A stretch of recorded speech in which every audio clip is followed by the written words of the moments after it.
Jusqu'à présent, le contenu exact des discussions entre Pachinian et Aliyev à Abu Dhabi, qui ont duré 5 heures à huis clos, reste flou. Tentons de comprendre comment les experts qui observent la situation de l'extérieur analysent les derniers développements. Georgi Derlougian, professeur de sociologie à l'Université de New York, établit un parallèle historique entre un éventuel accord de paix et le traité de Brest-Litovsk, lorsque plusieurs territoires de l'Arménie occidentale avaient été cédés à l'Empire ottoman, menaçant la sécurité et l'avenir des Arméniens de l'Est. C'est une capitulation. Sur le plan formel, que ce traité existe ou non n'est pas si essentiel. C'est bien d'avoir un papier, mais il sert surtout à ce que la guerre ne reprenne pas. Il y a suffisamment de gens à Abu Dhabi, à Washington ou ailleurs qui ne veulent pas d'une nouvelle guerre. Ils veulent voir des opportunités d'investissement. Le choix du lieu des négociations, Abu Dhabi, est un signal clair tant pour la Russie que pour l'Occident que les parties n'ont pas besoin de médiateurs, estime le journaliste et analyste britannique Thomas Dowell.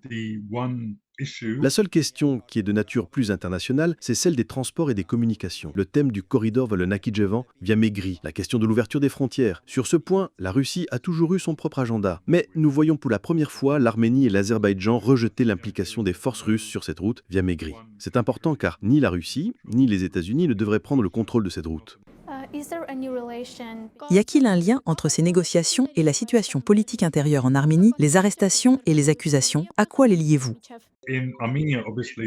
En Arménie, bien sûr, ce sera un sujet électoral. Je pense que l'opinion publique arménienne sera satisfaite s'il y a des avancées et si le Premier ministre Pachinian peut présenter un résultat concret avant les élections. Il y a une opposition en Arménie, mais nous avons vu récemment qu'elle n'arrive pas à mobiliser massivement sur cette question. En même temps, la Russie essaye de faire obstruction à Pachinian. Ils sont ouvertement mécontents de son pouvoir et, pour le dire gentiment, ils souhaitent un changement de régime en Arménie. De plus, la Russie ne veut pas qu'un accord de paix soit signé entre l'Arménie et l'Azerbaïdjan sans son application. Car si cette paix n'est pas une paix russe, cela signifie que les deux pays deviennent plus autonomes, plus indépendants de la Russie. Outre les parties directement impliquées, quels autres pays, selon vous, influencent ce processus?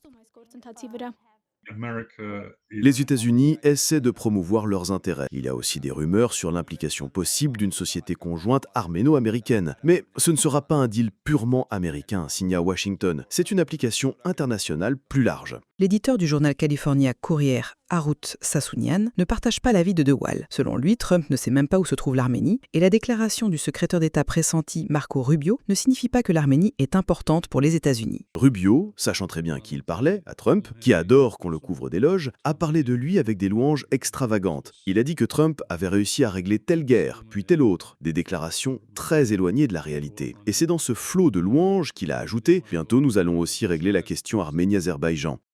Et les problèmes de politique intérieure en Arménie, les arrestations, les accusations, à quoi les liez-vous? Aliyev et Erdogan sont tous les deux très heureux et satisfaits que Pachinian prenne ces mesures, car la Fédération révolutionnaire arménienne et l'Église, que la Turquie et l'Azerbaïdjan voient comme leurs adversaires, font obstacle aux concessions de Pachinian. Ce que fait Pachinian plaît beaucoup à nos ennemis.